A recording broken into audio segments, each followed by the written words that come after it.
Kenapa kok Kartosuro ini tidak berlangsung lama? Saksi bisu atau Saksi bisu dari geger pecinan Kartosuro yang menyebabkan Keraton Kartosuro ini pecah.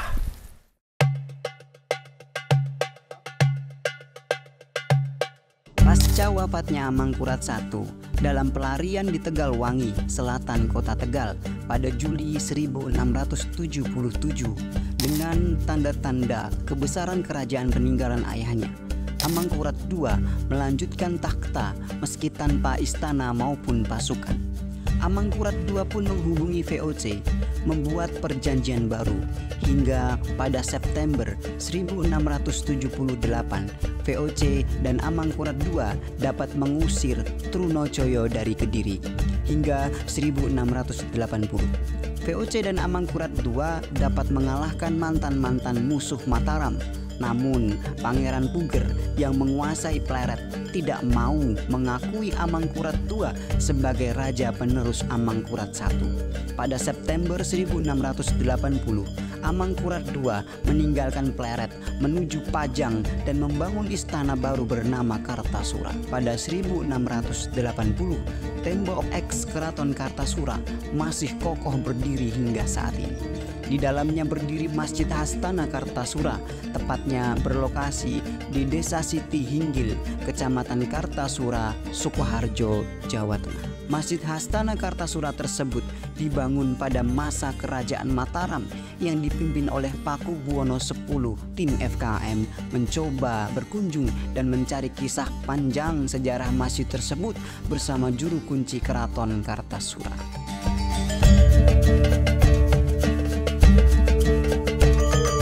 Ya, terima kasih. Sebelumnya saya perkenalkan diri dulu. Nama saya Surya Lismana. Saya adalah yang pertama itu adalah pengurus masjid, kedudukan saya sebagai sekretaris. Kemudian yang kedua itu adalah saya itu adalah juru kunci Hastono Keraton Kartosuro. Nama dari keraton, asma keraton saya itu adalah Mas Ngati Suryo Hastono Hadi Projo Nagoro. Selanjutnya sebagai abdi dalam juru kunci, saya bertanggung jawab semua aktivitas yang ada di petilasan Keraton Kartosuro, khususnya makam, masjid, dan lingkungan sekitar. Kalau kita bicara tentang Masjid Hastono, Masjid Hastono Keraton Kartosuro itu dibangun tahun 1826. Nama Hastono itu adalah berarti pacimatan, sarian, jaratan atau makam. Karena masjid ini berada di sebelah atau dekat dengan makam. Karena masjid-masjid kuno itu selalu demikian. Kemudian Masjid Hastono ini dibangun oleh Paku Buwono X. Berada di dalam lingkup benteng, yaitu adalah Sri Manganti. Kartosuro itu ada dua benteng, Benteng Batuwarti dan Sri Manganti. Benteng Batuwarti itu yang di luar, sementara Sri Manganti yang di dalam. Nah, di dalam ini ada bangunan khususnya, yaitu adalah masjid, kemudian juga makam, kemudian rumah keluarga juru kunci, dan sekolah. Masjid Hastono seperti yang telah saya sampaikan tadi dibangun oleh Paku Buwono yang ke-10 sebagai tempat ibadah pada saat Sinuwun beserta keluarga itu mesanggrah di Kartosuro. Jadi petilasan Keraton Kartosuro itu ditemukan kembali karena keraton pindah ke Surakarta tahun 1744. Baru ditemukan tahun 1811.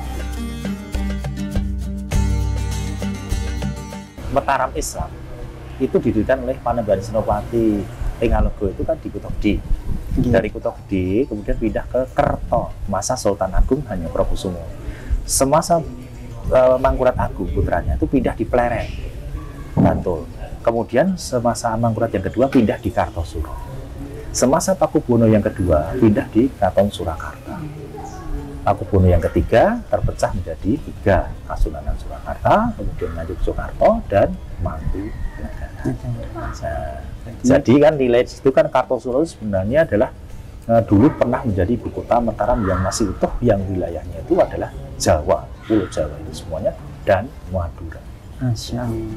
Dan periodenya Kartosuro sebenarnya tidak lama, 65 tahun, karena pertama campur tangan daripada VOC dalam segala tentang keraton ini. Yang kedua itu karena adanya pemberontakan, banyak peperangan.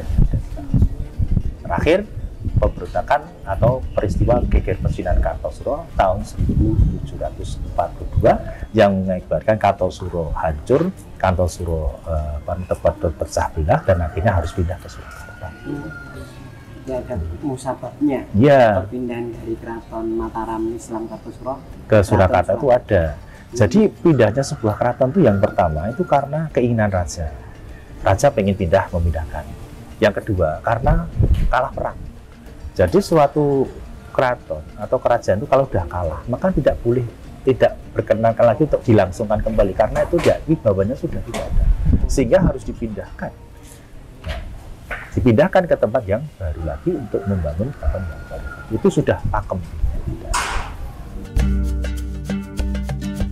Keraton Kartosuro dengan Surakarta itu tidak bisa dipisahkan. Oh tidak, karena dan ini menjadi secara setelah pindah ke Surakarta, Keraton Surakarta ini menjadi tetap milik Keraton Surakarta. Ya, itu karena petilasan Keraton Kartosuro menjadi hak sepenuhnya Keraton Surakarta. Buktinya apa? Mendelegasikan, mengangkat, menugaskan seorang abdi dalem juru kunci untuk menunggu, dalam arti memelihara, mengetahui dan bertugas di sini gawa-gawa yang ada di Keraton Kartosuro bertanggung jawab ke Keraton Surakarta. Saya berbicara dengan keturunan ke-10. Nah, itu dari juru kunci yang pertama dari mulai tahun 1816 sampai sekarang. Itu turun-temurun dan anak laki-laki yang pertama. Bilang punya anak laki-laki? Saya ada anak laki-laki. Ya, karena kalau tidak ada nanti adik saya, saudara.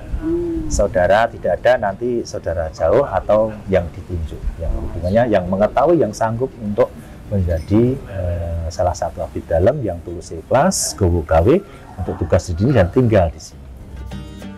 Dari yang buyut saya itu sampai saya itu sudah periode ke-10 saya. Panjenengan periode ke-10. Ya, sudah generasi yang ke-10.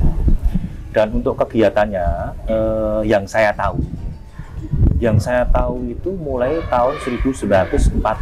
Itu cerita dari bapak saya, dari yang saya.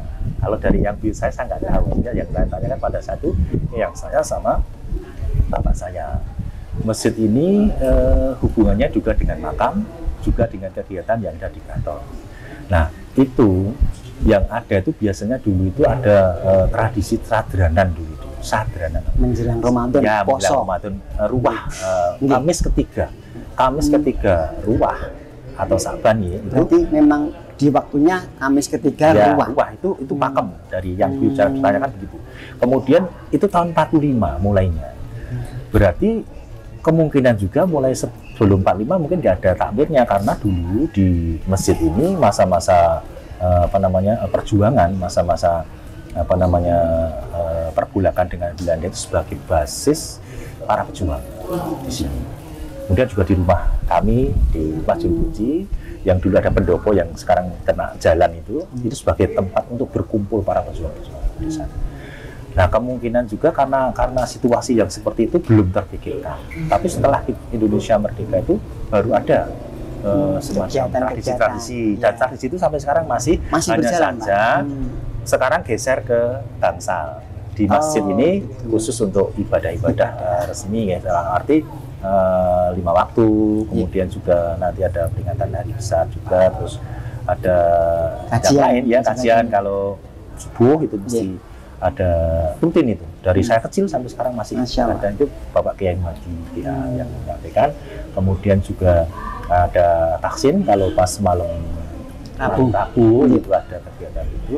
Kemudian juga sarasian yang lain termasuk kita pengurus atau takmir setiap 2 bulan atau sebulan sekali itu kita kumpul membahas ini, kemudian tentang terutama ini adalah pemeliharaan, karena ini masjid yang tidak boleh untuk dirubah bentuk, hanya kita pelihara, kita bersihkan kalau ada ada kerusakan dan seterusnya. Dan alhamdulillah Di sini juga ada sekolahan. Sekolah ini sebagai pelengkap masjid biar tidak sepi. Kalau pagi itu namanya Sekolahan ini bagian dari ya, ini dari dulu itu Madrasah Diniyah Muhammadiyah pertamanya itu.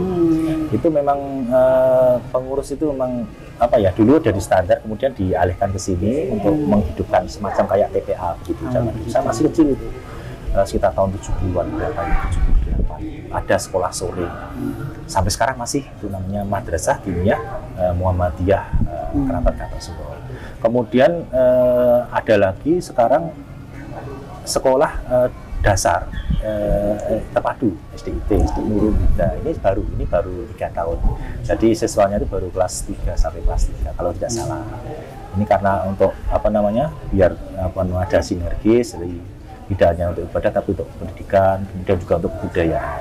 Nah, kemudian nanti setelah keluarnya Undang-Undang Cagar Budaya nomor 11 tahun 2010, ini Kartosuro, petilasan situs Kartosuro itu tidak boleh diperkenankan untuk dijadikan makam baru. Jadi makam tidak boleh tambah. Untuk apa? Untuk kegiatan budaya, kegiatan keagamaan, kegiatan wisata, kegiatan pendidikan dan semuanya. Pokoknya hubungannya dengan kebudayaan sesuai dengan Undang-Undang Cagar Budaya tersebut. Kita berada di depan pintu atau kori itu pintu ya. Ini adalah merupakan batas nih, karena masjid itu ada pagar. Nah, pagar ini kan di situ ada tertera nama Masjid Hastono Kraton Kartosuro. Kemudian pagar ini sudah renovasi. Ini tahun 90-an. Karena pagar yang lama itu yang sederhana pada waktu itu sudah roboh. Dulu di sini tuh bangunannya tuh masih asli dengan prit gantil namanya. Ini bangunan prit gantil itu pintu masuk utama masjid. Jadi bentuknya seperti Persidi Agung Surakarta itu ada kecil tengah itu kan. Ada kecil tengah itu seperti itu. Di situ itu dulu. Ini adalah dulu itu halaman. Ini halaman karena pertimbangan dulu adalah jamaah kurang sehingga ditambah, dan pada waktu itu memang belum ada Undang-Undang Cagar Budaya sehingga kita menambah ini tidak bermasalah di situ. Kemudian kirinya apakah dulu ada air juga, Pak? Oh, enggak ada. Di sini enggak ada. Yang kita tahu enggak ada. Hanya saja di sebelah selatan itu dulu ada tempat wudhu, tapi sayangnya tempat wudhunya sudah direnovasi. Dulu itu berapa bulat yang ini kolah gitu ya, kolah besar itu. Karena dulu direnovasi untuk sekolahan dan halaman sehingga dihilangkan pada waktu itu. Kemudian ada sumur, itu kita tutup sumur di situ. Dulu sumurnya sumur timba untuk mengisi kolah tadi. Kemudian karena sekarang untuk wudhu jadi kita tutup. Tapi tetap kita gunakan airnya. Ini beduk dan kentongan. Ini asli. Jadi beduk kentongan itu masih asli, yang tidak asli hanya kentongannya ini yang karena sudah aus sehingga kita ganti yang baru. Tapi untuk ragangannya dan lain sebagainya itu tetap asli. Kemudian beduk ini digunakan kalau pas oglangan atau pas mati lampu atau apa itu kentongan selalu dibunyikan. Lampau dulu memang kalau dulu banyak kegiatan tuh penanda waktu sholat. Ya, waktu sholat. Kemudian mulai sholat, mau sholat dan sebagainya. Nah, ya ini serambi yang kita gunakan untuk aktivitas pengajian, aktivitas pertemuan takmir, kemudian juga aktivitas yang lain hubungannya dengan kemajuan daripada masjid. Terus kita kalau mau masuk masjid itu ada 5 pintu di sini. Ada 5 pintu, ada pintu utama, pintu pengapit, dan ada pintu samping yang 2. Kita mulai dari yang pertama. Yang pertama ini adalah pintu utama. Di situ nanti nilai sejarahnya ini ada di sini. Karena di pintu utama itu ada kuluk raja, lambang kerajaan Surakarta yang warna kuning itu. Kemudian di situ ada tulisan. Tulisan itu bukan tulisan huruf tapi angka. Itu angkanya adalah 1826. Pertanda masjid ini adalah dibangun. Kemudian hiasan di sini adalah relief. Karena akulturasi ini. relief yang ada di sini, sulur-sulurnya ini bermotif bunga kantil, ya bunga kantil, dan warnanya memang kita komunikasikan seperti itu. Ya. Ini pintu utama tengah. Kemudian ada pintu samping ada pengapit yang di tengah ini. Jadi kalau mau masuk ke masjid, ini biasanya adalah lewatnya di tengah atau samping. Kemudian ada pintu kanan kiri ini adalah pintu pawastren namanya. Pawastren dari kata pawestri, sehingga dulu banyak sekali jamaah yang putri itu biasanya tempatnya di situ. Kita masuk, monggo. Lewat tengah aja, boleh, silakan. Di sini ada soko guru. Ini dalam masjid kuno mesti ada sokonya seperti ini. 4 penyangga utama pintu yang motif daripada masjid ini adalah beratap tumpang. Beratap tumpang itu bertingkat, akulturasi dengan bersab. Bukan kubah, tapi bersab karena masjid akulturasi, kemudian bujur sangka seperti ini, dan ini apa namanya tiang-tiangnya, kayu-kayunya ini seperti kebiasaan ini kalau keraton membuat itu tidak sembarang kayu yang digunakan. Kayunya jelas jati ya. Jati yang digunakan itu kebanyakan dari Pacitan, dari hutan Alas Donoloyo di Pacitan sana. Jadi untuk keawetannya itu kita bisa lihat, bisa buktikan usianya udah berapa ratus tahun, tetapi masih utuh. Hanya saja kan teknik pembuatannya kan tidak seperti sekarang yang sudah halus begitu ya, karena dulu keterbatasan teknologi, tetapi inilah hasilnya. Kemudian ini tengah kan, tengah di sini. Kemudian itu sebagai apa, kaca itu kan sebagai untuk penerang sebenarnya kan. Kemudian di atas ini ada atapnya itu terbuat dari seng. Nanti kalian bisa lihat dari samping, nanti bisa dilihat bisa diambil gambarnya, itu masih asli daripada atapnya, itu tidak dirubah, tidak boleh kita merubah atap tersebut. Kemudian ini ruang utama untuk kita sholat. Tadi sudah saya sebutkan kan, memang ventilasinya memang kurang. Itu seperti ini, pakemnya seperti ini, nggak boleh berubah. Ini saya jebol ke sana, saya jebol ke sana, nggak boleh, kena undang-undang itu nanti. Ini seperti ini. Ya kita paling antisipasi ya kali kasih kipas seperti ini, yang banyak seperti ini, atau tambahkan AC misalnya. Ya kan? Tapi ini alhamdulillah kalau ini cukup, semua sudah cukup. Kemudian kita masuk ke sini, ini ada pengimaman. Pengimaman itu bentuk masih asli nih. Memang lugu, tidak ada motif sama sekali, ya lugu. Ukurannya dan lain sebagainya itu seperti ini. Hanya penambahan dari keramik itu karena biar lebih indah. Kemudian juga bawahnya ini kan juga sudah dilapisi dengan keramik yang dulunya itu berupa jubin, istilahnya ubin yang kuno itu. Sehingga untuk memperindah seperti itu. Kalau renovasi seperti itu boleh. Bahkan dulu untuk renovasi ini dulu dari Dinas Pendidikan kalau salah, dari BPCB kalau salah, bersama dengan munculnya undang-undang itu, kemudian baru dibangun seperti ini. Kemudian ada jendela. Nah ini jendelanya itu sebenarnya 2 ini. 1, 2, 3, 4, 4 ini sebelah sana. Sini dulu jendela di situ. Ini dulu mimbarnya itu berada di depan sini dulu. Wasilan sana sini. Ini jendela kayak gitu, yang sebelah itu. Iya. Ya. Karena juga kebutuhan akan jamaah biar lebih banyak, karena kan biar lebih luas ini karena kan kosong kan, dibangunlah tambahan, kemudian istilahnya dimundurkan ke sana, ini bisa untuk jamaah. Kemudian mimbar ini masih asli. Mimbar memang tidak bermotif, ya, tidak bermotif seperti ini. Ini masih masih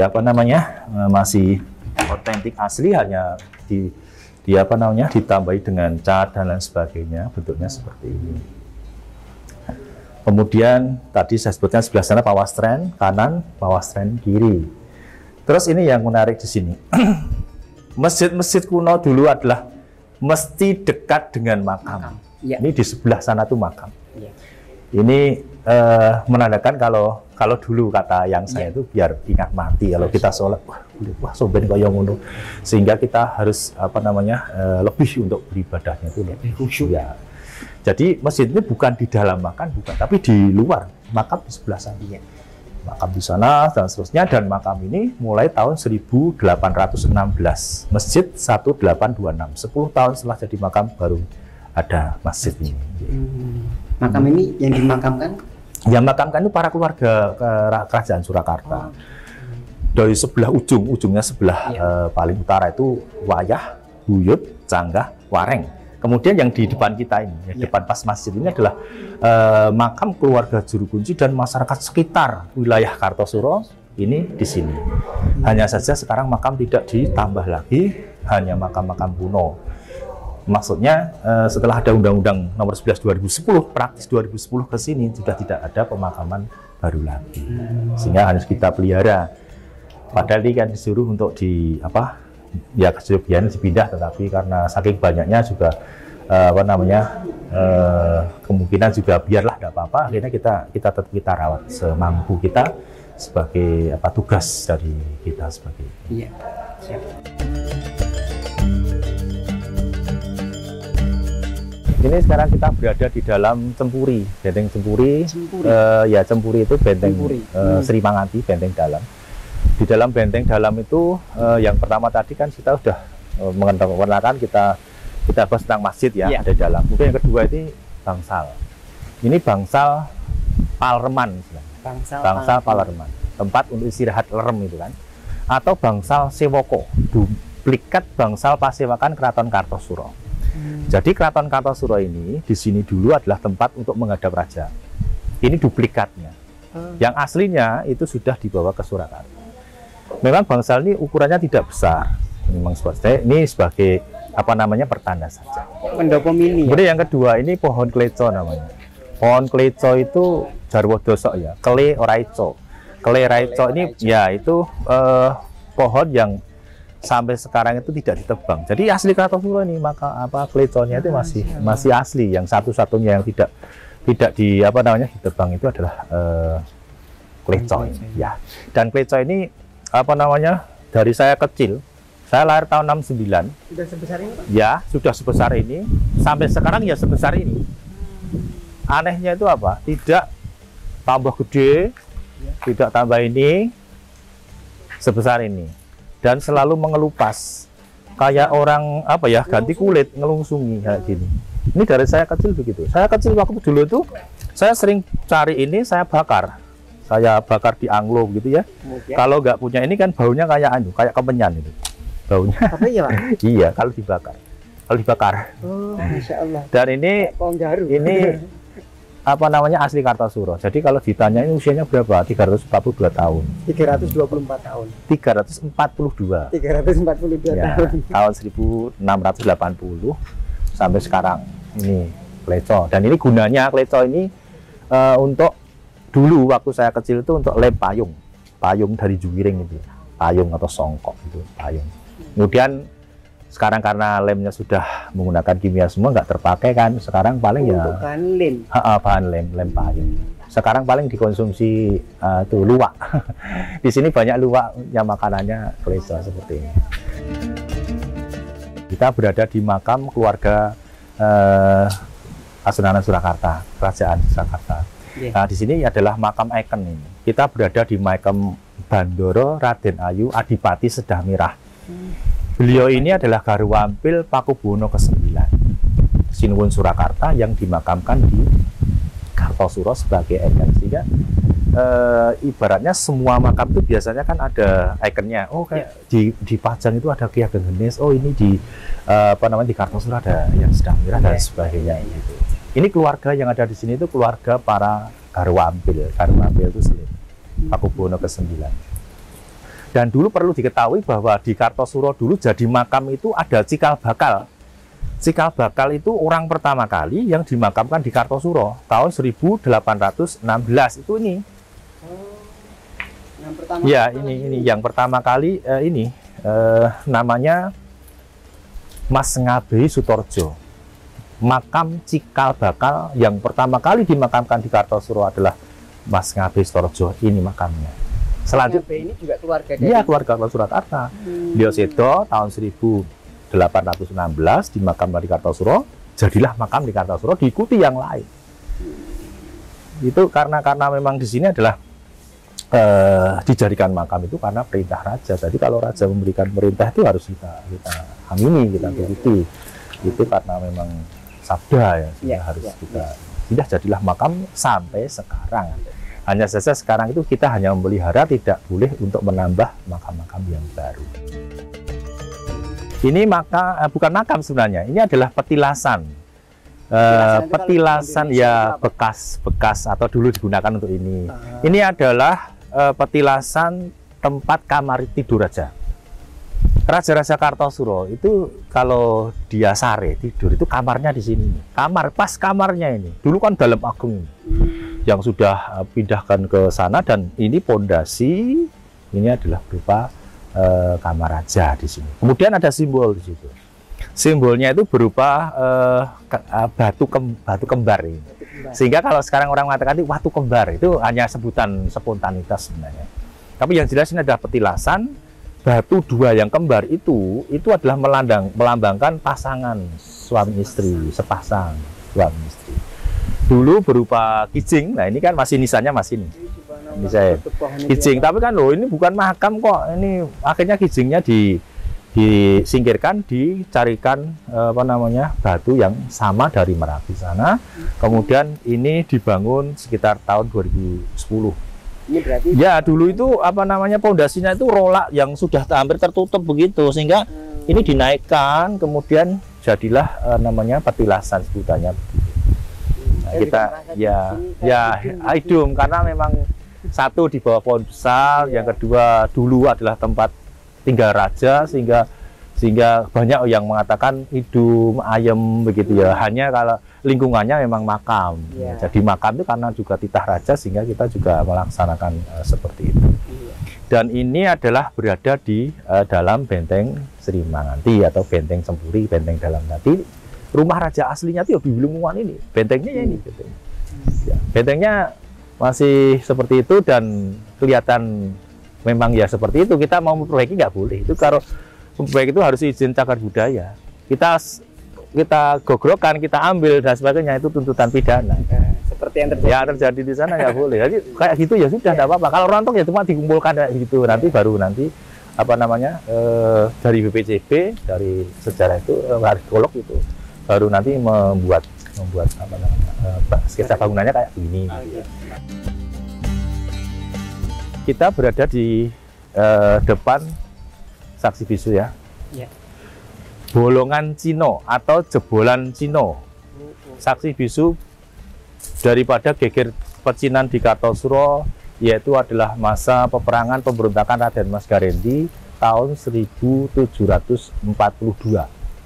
Raden Mas Garendi. Kemudian ini lubangnya ini seukuran orang sebenarnya. Orang-orang dulu kan tinggi ya, sehingga ukurannya seperti ini. Kemudian dijebol, ini adalah untuk masuk ke dalam keraton, untuk menangkap raja pada waktu itu. Tapi raja di Kartosuro itu mengetahui dan segera melarikan diri ke Ponorogo. Dia mengungsi di Ponorogo, sementara Raden Mas Garendi nanti masuk ke dalam keraton dengan orang-orang Cina dari Semarang itu. Raden Mas Garendi itu bukan orang Cina, Pak? Bukan, itu keturunan daripada, masih ada terah kerajaan, hanya saja kan kalau banyak orang mengatakan Pangeran Buangan. Akhirnya dia juga menginginkan menjadi raja, kemudian diangkat oleh orang-orang Cina itu adalah Sunan Chuning atau Kuning, kemudian baru di situ nanti dia menobatkan diri sebagai Sinuwun Amangkurat yang kelima. Nanti bertahta juga di Kartosuro meskipun tidak diakui, tetapi itulah sejarah itu seperti itu. Ini saksi bisunya masih utuh, tidak ada perubahan. Dulu bolong atau lubang oleh yang saya tahun sekitar 70-an sampai 80 ya, sekitar pasnya, tapi ini ditutup karena banyak orang lalu lalang masuk. Kalau nanti masuk lalu lalang gempil satu itu nanti akan rusak. Buktinya dari dulu ditutup tidak ada kerusakan, alhamdulillah. Kalaupun runtuh itu karena alam. Dan saya dulu waktu kecil ya kayaknya nggak begitu berbeda.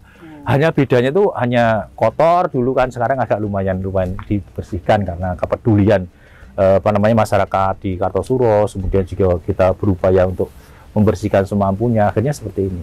Kalau mau bersih banget itu ya karena terbatasnya dana masalahnya. Dan Kartosuro itu memang uniknya begini. Ini kan bangunannya dari bata. Betul. Sebagai perekatnya ini adalah menggunakan tekniknya itu gosok. Jadi teknik gosok itu hanya digosok-gosokkan ini, misalnya begini ya. Jadi ini kasih air, Iya, iya. digosokkan begini, gosokkan terus didiamkan. Berarti tidak pakai Tidak perekat pakai perekat lain Kayak- sekali. Tidak. apa yang kalau Semen, tidak semen ada. atas dulu, Ya, tidak ada. Ini hanya seperti ini. Dan lempung itu juga enggak ya? tidak ada. Kemudian tebal itu 2 meter. Tebal ini apa? Tebal. Ini kan sampai ini kan Iya. tidak di pinggir banget, Bang. Iya. Sekitar 2 meter. Tinggi itu kalau sekarang paling sisa hanya 4 meter ya. Ini berapa meter sih? Karena ada yang runtuh di atas atau volume tanahnya naik, makin tambah karena ratusan tahun kan, sehingga naik. Tapi secara ini masih utuh.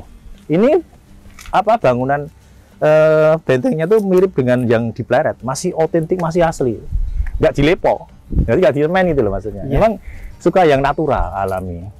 Dan ini ternyata bisa membuat celah-celahnya itu memang dulu saya pernah tanya pada ahlinya itu kenapa kok seperti itu. Memang itu dibuatnya adalah tekniknya seperti itu, tidak dilepo.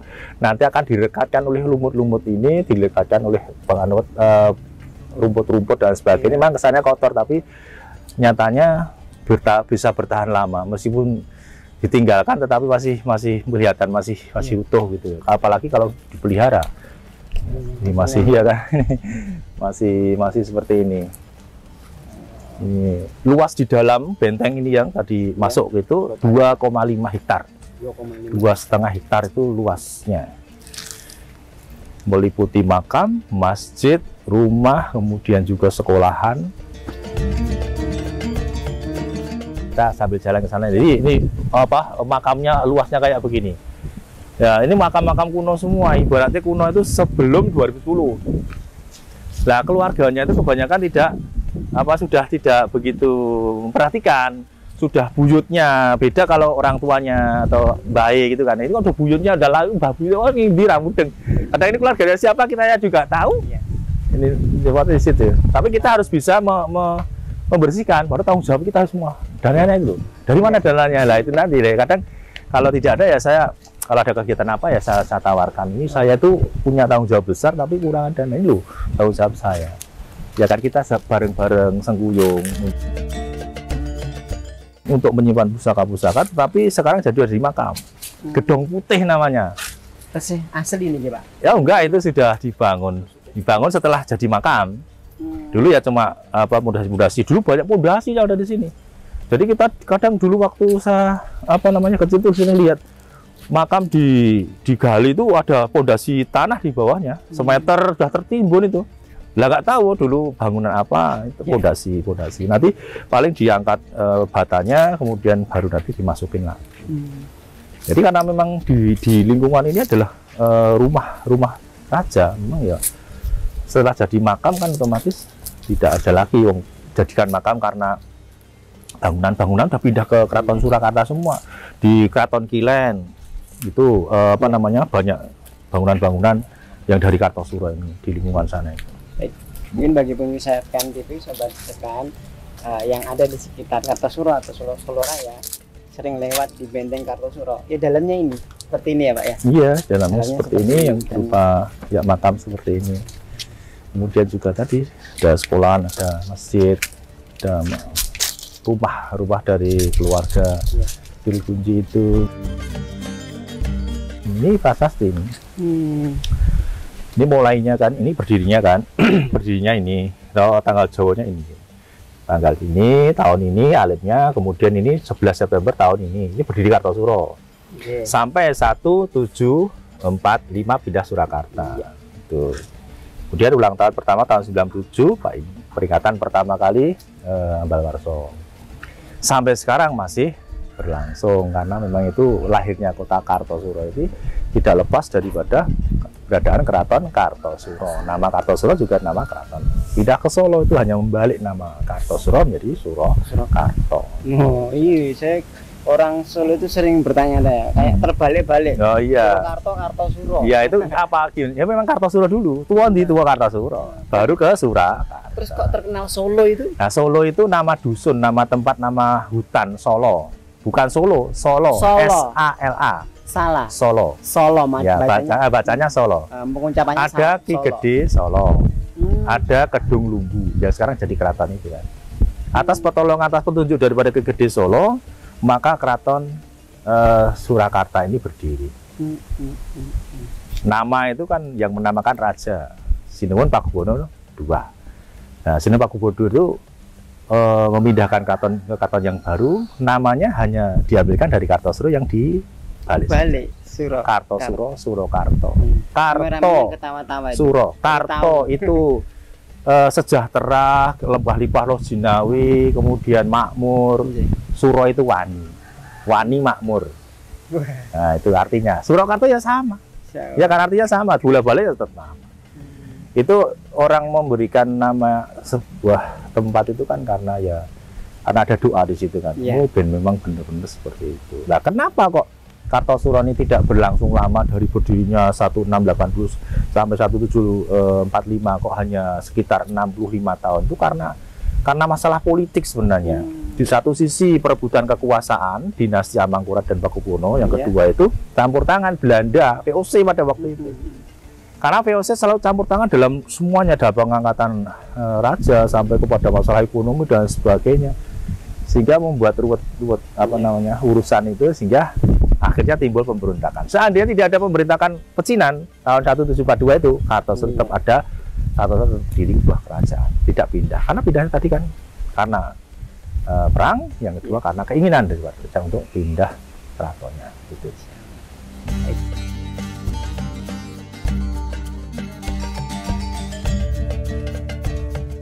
Masjid Hastana Kartosuro, ya.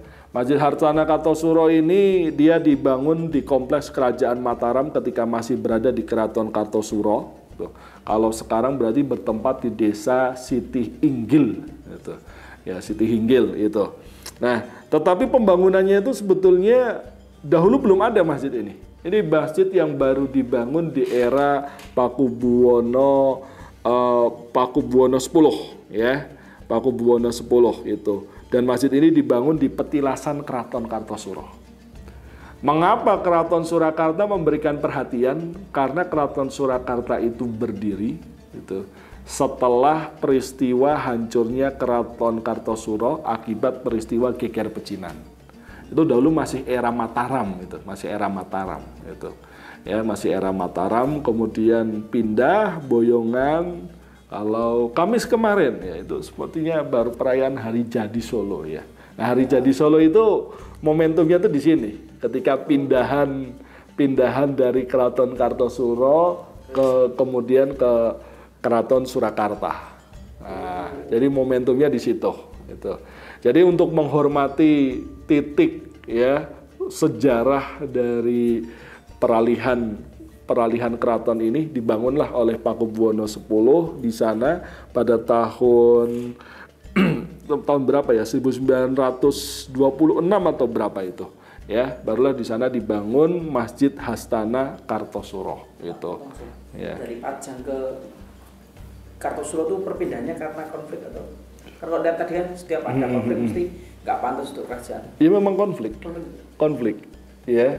Konfliknya itu sudah masa VOC kok. Sudah masa VOC. Ya. Cuma memang tidak masyhur. Jadi Mataram Islam itu pindahnya tuh beberapa kali. Pernah di Pleret, Kota Gede. Ya, terus Pajang. Jadi Pajang, Pleret, terakhir Kartosuro.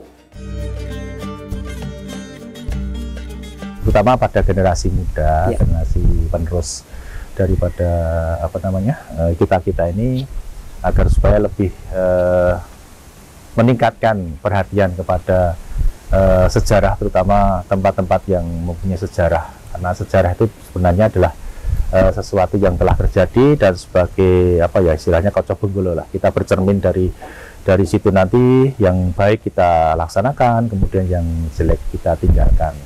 Dan kalau khususnya di Kartosuro ini jangan sampai kita hanya tahu dari namanya saja, tetapi dari sejarahnya mulai ada. Bahkan Kartosuro itu dulu pernah menjadi ibu kota Mataram keempat yang demikian sangat besar, Mataram Islam.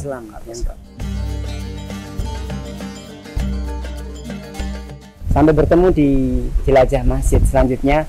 Semoga konten kami ini memberikan manfaat, dan jangan lupa subscribe dan nyalakan loncengnya agar konten-konten bermanfaat dari FKM TV selalu hadir di beranda para pemirsa sekalian. Demikian dari kami, mohon maaf atas segala kekurangan. Sampai berjumpa lagi. Assalamualaikum warahmatullahi wabarakatuh. Waalaikumsalam warahmatullahi wabarakatuh. Setelah masa geger pecinan yang dimotori antara Paku Buwono II dengan VOC melawan Sunan Amangkurat IV dengan pasukan koalisi Tionghoa Jawa, Keraton Kartasura mengalami kerusakan besar-besaran. Melihat kondisi tersebut, membuat Paku Buwono II sebagai pihak pemenang memutuskan untuk tidak memperbaikinya.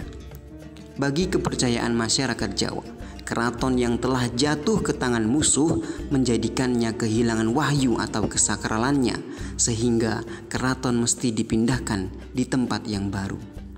Untuk keperluan tersebut maka diperintahkanlah Tumenggung Hanggowongso, Tumenggung Mangkuyudo, Van Hohendorf untuk mencari lokasi pembangunan keraton yang baru.